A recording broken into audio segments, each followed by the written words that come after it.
آج رمضان المبارک کی 17 تاریخ ہے اور یہ عظیم دن اپنے دامن کے اندر بے شمار نسبتیں لیے ہوئے ہے، اور آج کا دن کو ایک خاص نسبت اس حوالے سے بھی ہے کہ 17 رمضان المبارک کو حق اور باطل کا عظیم معرکہ، عظیم غزوہ بدر پیش آیا۔ آج ان شہداء کی عظمتوں کو خراج تحسین پیش کرنے کا دن بھی ہے، جنہوں نے حضور نبی کریم صلی اللہ علیہ وسلم کی قیادت کے اندر اپنے سے 3 گنا بڑے لشکر کا مقابلہ کیا، اور پھر فتح اور نصرت بھی ان کا مقدر بنی۔ سن 2 ہجری ماہ رمضان کی 17 تاریخ بدر کا میدان اور حضور نبی کریم علیہ السلام کی قیادت میں مسلمانوں کا عظیم لشکر اپنے سے 3 گنا بڑے لشکر کا مقابلہ کرنے کے لیے میدان عمل میں نکلتا ہے، اور ساز و سامان بھی تھوڑا ہے، اسلحہ بھی تھوڑا ہے، افرادی قوت بھی تھوڑی ہے، لیکن اس کے باوجود دشمن کے مقابلے میں فتح یاب ہو کے واپس آتا ہے۔ اور یہ عظیم لشکر جس نے میدان بدر کے اندر عظیم معرکہ سر انجام دیا۔ غزوہ بدر سے ہمارے لیے اسباق کیا ہیں؟ غزوہ بدر کا معرکہ اور واقعہ پڑھ لینا، سن لینا، کیا صرف یہی کافی ہے، یا اس معرکہ سے حاصل ہونے والے اسباق کو بھی امت محمدیہ کو یاد رکھنا ہے، اور اس واقعہ سے حاصل ہونے والے اسباق کو لے کر اس کے مطابق ہم نے عمل پیرا ہونا ہے؟ آج کے درس کے اندر ہم غزوہ بدر سے ملنے والے اسباق کو دیکھتے ہیں۔ کون کون سے سبق ہیں جو اس امت کو معرکہ بدر سے مل رہے ہیں؟ سب سے پہلے تو جان نثاری اور وفا شعاری کا سبق مل رہا ہے۔ جذبہ جہاد اور شوق شہادت کی فراوانی ہمیں بدر کے معرکہ میں نظر آ رہی ہے۔ صحابہ کرام رضوان اللہ علیہم اجمعین حضور کی قیادت کے اندر میدان عمل میں نکلتے ہیں، اور ایک سے بڑھ کر ایک نے اپنی جان نثاری کا اور اسلام سے اور پیغمبر اسلام علیہ السلام سے اپنی وفاداری کا اور جان نثاری کا عظیم مظاہرہ کیا، اور ایک عظیم داستان رقم کی۔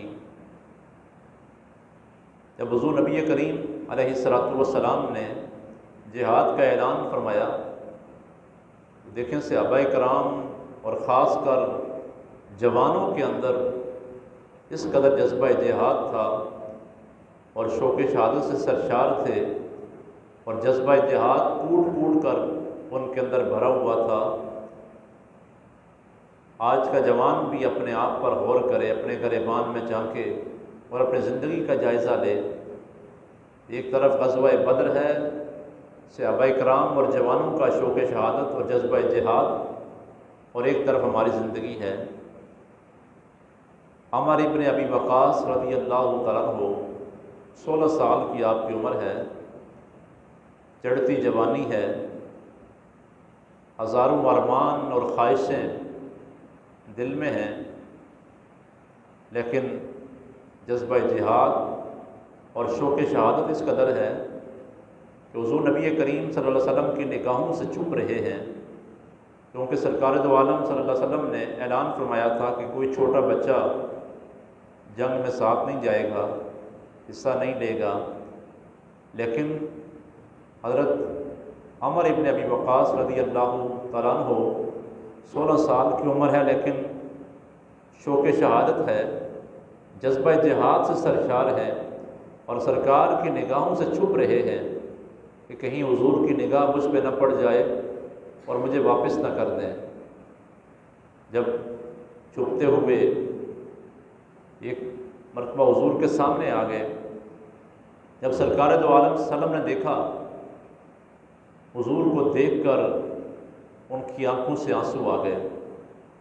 رونے لگ گئے کہ میں نے جہاد پہ جانا ہے، میں نے جنگ میں حصہ لینا ہے۔ سرکار دو عالم صلی اللہ علیہ وسلم نے جب ان کی آنکھوں سے بہنے والے آنسوں کو دیکھا، اجازت دے دی، پھر میدان جہاد میں آتے ہیں اور غزوہ بدر کے اندر دشمن سے مقابلہ کرتے ہوئے اپنی جان آفرین کے حوالے کر دیتے ہیں اور جام شہادت نوش کر جاتے ہیں۔ اس طرح کی کئی مثالیں ہیں۔ غزوہ بدر کے اندر جان نثاری ہے، وفا شعاری ہے، اور جذبہ جہاد ہے، شوق شہادت ہے۔ اس کے بعد دوسرا سبق غزوہ بدر سے یہ مل رہا ہے، مساوات۔ مدینہ پاک سے روانگی کے وقت مسلمانوں کے پاس 80 اونٹ تھے۔ 80 اونٹوں کا یہ قافلہ ہے جو میدان بدر میں جا رہا ہے۔ پھر ضابطہ یہ طے ہوا کہ ہر 3 افراد باری باری ایک اونٹ پر ایک منزل تک سواری کریں گے۔ حضور نبی کریم صلی اللہ علیہ وسلم سپہ سالار ہونے کے باوجود اس اصول کی پاسداری فرماتے ہیں، اور آپ نے اپنی باری پر اونٹ پر سوار ہوتے، پھر اتر کر پیدل چلنا شروع کر دیتے۔ یہ دیکھیں کس قدر مساوات کا عالم ہے۔ ایک فوج کا سپہ سالار ہے، لیکن جب باری مقرر ہو گئی تو آپ بھی سب کے ساتھ اپنی باری پہ سوار ہوتے ہیں، چونکہ اونٹ کم ہیں اور 3 افراد ایک اونٹ کے لیے مقرر ہیں، ایک سواری کے لیے، اور سرکار اپنی باری پہ سوار ہوتے ہیں، پھر اتر جاتے ہیں، پیدل چلتے ہیں، پھر اپنی باری پہ سوار ہوتے ہیں، پھر اتر جاتے ہیں، پھر پیدل چلتے ہیں۔ جب صحابہ کرام نے آپ کی بارگاہ میں عرض کیا تو اللہ کے پیارے حبیب علیہ الصلوۃ والسلام نے اس بات کو پسند نہیں فرمایا، بلکہ سب کے ساتھ آپ نے پیدل چلنا بھی گوارا کیا اور اپنی باری پر سوار ہو کر چلنا بھی گوارا کیا۔ تو یہ مساوات کا درس تھا۔ اور اسی غزوہ بدر میں ایک بڑا اہم واقعہ پیش آیا، جب حضور نبی کریم صلی اللہ علیہ وسلم اپنے غلاموں کے صفیں درست فرما رہے ہیں، دشمن سامنے ہے، ویسے میں حضرت سواد رضی اللہ تعالیٰ عنہ ذرا صف سے وہ آگے بڑھے ہیں، تو سرکار نے ان کو تیر لگایا، ٹھوکر لگائی کہ اپنی صف کو سیدھی کر لو۔ انہوں نے کیا کیا، تھوڑی دیر گزرتی ہے، جنگ کا ماحول ہے، حضور کی بارگاہ میں عرض کرتے ہیں کہ آپ نے مجھے ٹھوکر لگائی ہے، مجھے تکلیف ہوئی ہے، میں بدلہ لینا چاہتا ہوں۔ حضور نبی کریم علیہ الصلوۃ والسلام فوج کے سپہ سالار ہیں، کمانڈر ہیں، قائد ہیں، اور جنگ کا ماحول ہے، لیکن آپ نے مساوات کا، انصاف کا ایک عظیم باب رقم کرنا تھا، اور قیامت تک آنے والے جو قائدین ہیں ان کو ایک درس دینا تھا، ان کے سامنے ایک مثال پیش کرنی تھی۔ جب صحابی رسول نے عرض کیا کہ میں بدلہ لینا چاہتا ہوں، تو سرکار نے اپنا آپ پیش کر دیا کہ بدلہ لو۔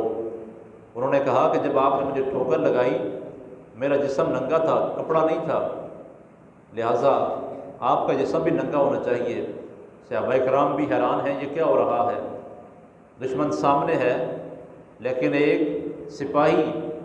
اپنے قائد سے، لیڈر سے اور سپہ سالار سے بدلہ لے رہا ہے۔ اب وہ منظر دنیا نے دیکھا کہ جب حضور علیہ الصلوۃ والسلام نے اپنا جسم پیش کیا بدلہ کے لیے، کپڑا جسم سے ہٹایا تو صحابی رسول حضرت سواد رضی اللہ تعالیٰ عنہ بڑھ کر حضور کے جسم سے لپٹ جاتے ہیں۔ حضور فرماتے ہیں بدلہ لو، کیوں نہیں بدلہ لے رہے؟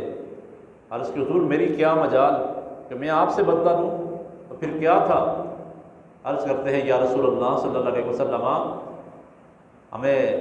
دشمن سامنے ہے، جنگ کا ماحول ہے، ہمیں اپنی موت نظر آ رہی تھی،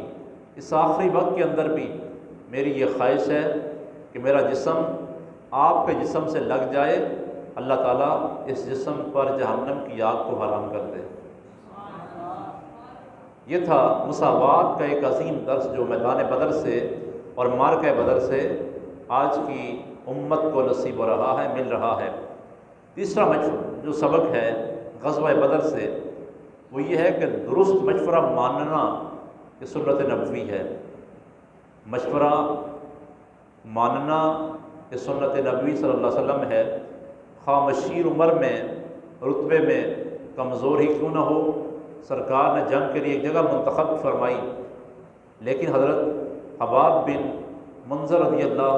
تعالیٰ عنہ نے عرض کیا یا رسول اللہ صلی اللہ علیہ وسلم جنگ کے لیے دوسری جگہ موزوں ہے، مناسب جگہ دوسری جگہ ہے جہاں پر کنویں بھی ہیں، چشمے بھی موجود ہیں۔ تو حضور نبی کریم علیہ السلام نے فوراً اس مشورہ کو قبول فرما لیا اور اس مقام پر آپ نے غزوہ بدر کا آغاز کیا۔ تو ایک صحابی رسول کے درست مشورے پر عمل کرتے ہوئے حضور نے جگہ کا انتخاب کیا، اور اس کے بعد حضرت سعد بن معاذ رضی اللہ تعالیٰ عنہ نے مشورہ دیا کہ سرکار دو عالم صلی اللہ علیہ وسلم کے لیے ایک مخصوص جگہ بنائی جائے جہاں پر حضور تشریف فرما رہیں اور تمام حالت جنگ کا مشاہدہ فرماتے رہیں۔ حضور نے اس مشورے کو پسند فرمایا اور پھر سرکار کے لیے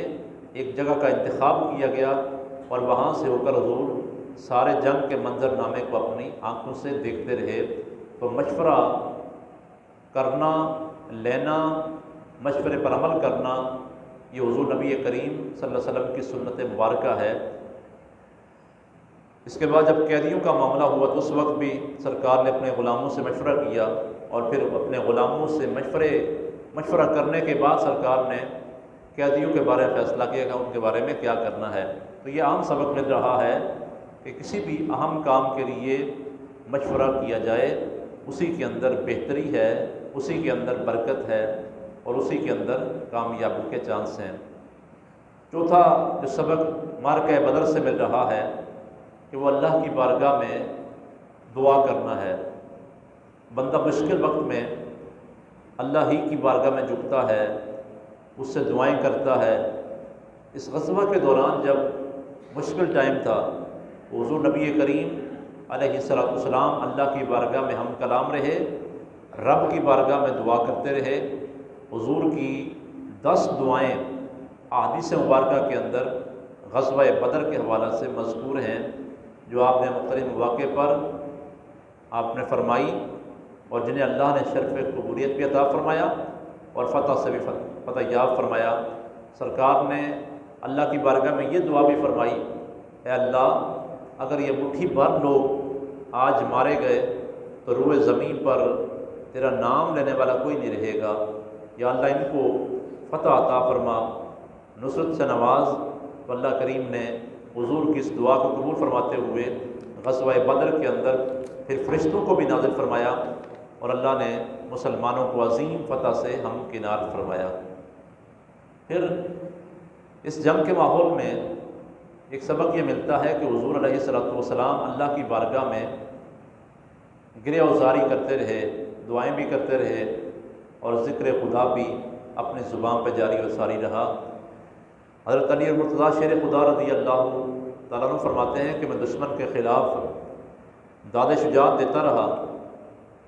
جہاں پر سرکار کے لیے ہم نے جگہ بنائی تھی، میرے دل میں خیال آیا کہ جا کر دیکھوں سرکار کے چہرے کو،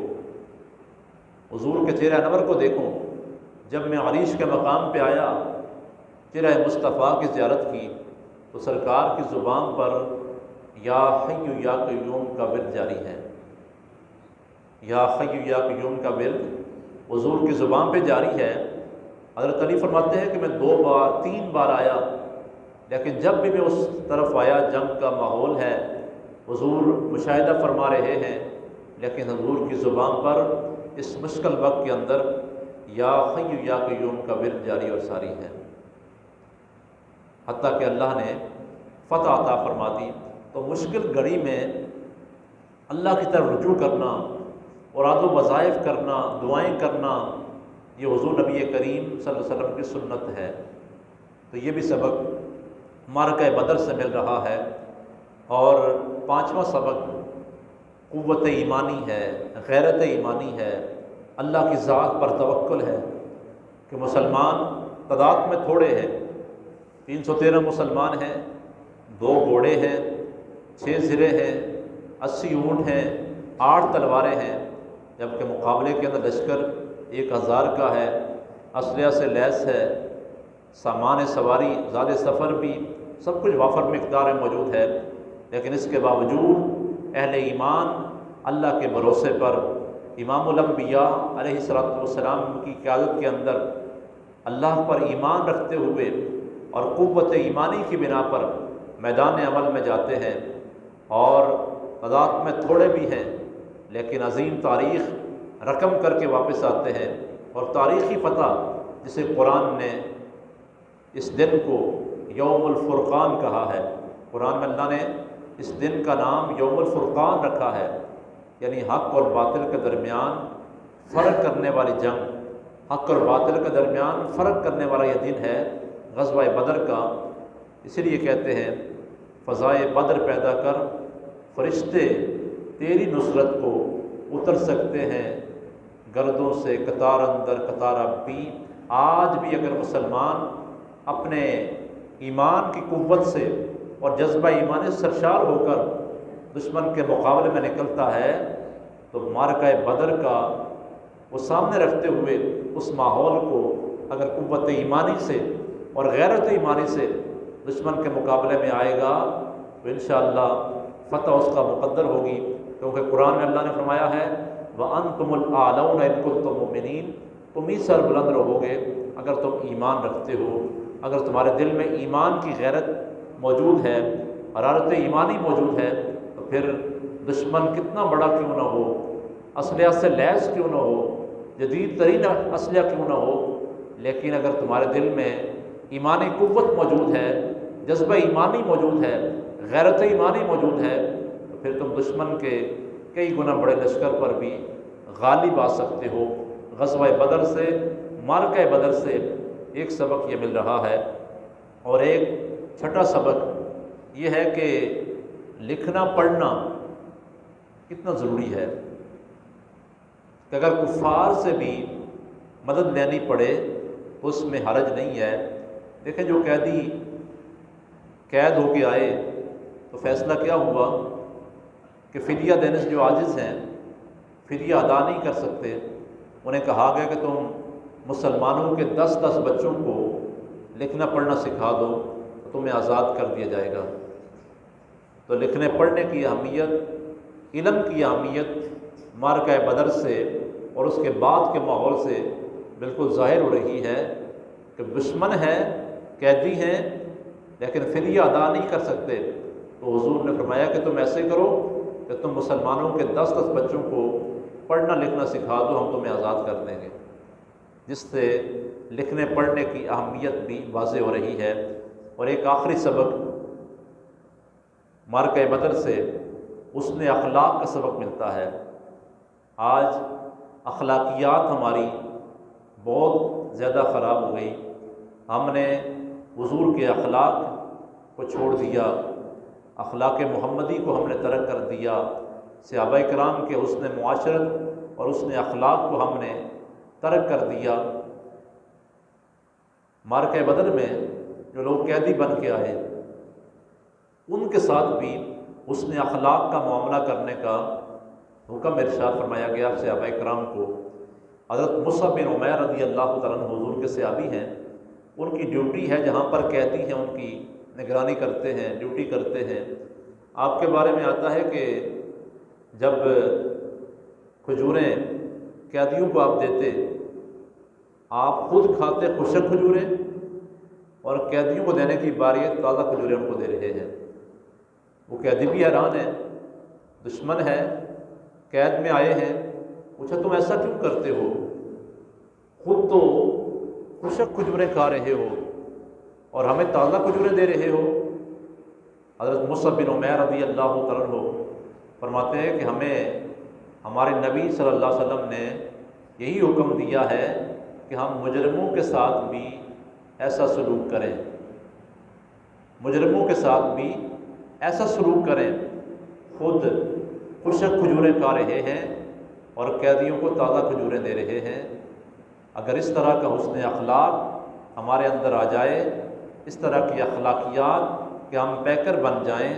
تو پھر لوگ اسلام کی طرف آئیں گے، دین کی طرف آئیں گے۔ ہماری بد اخلاقی کی وجہ سے،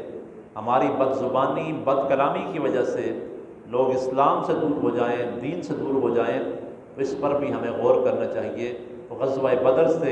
یہ چند اسباق جو میں نے آپ کے سامنے عرض کیے ہیں، اللہ تعالیٰ ان کے مطابق ہم سب کو عمل کی توفیق عطا فرمائے اور زندگیوں کے اندر ان اسباق کو لے کر ان کے مطابق امت محمدیہ کو آگے بڑھنے کا اللہ توفیق عطا فرمائے۔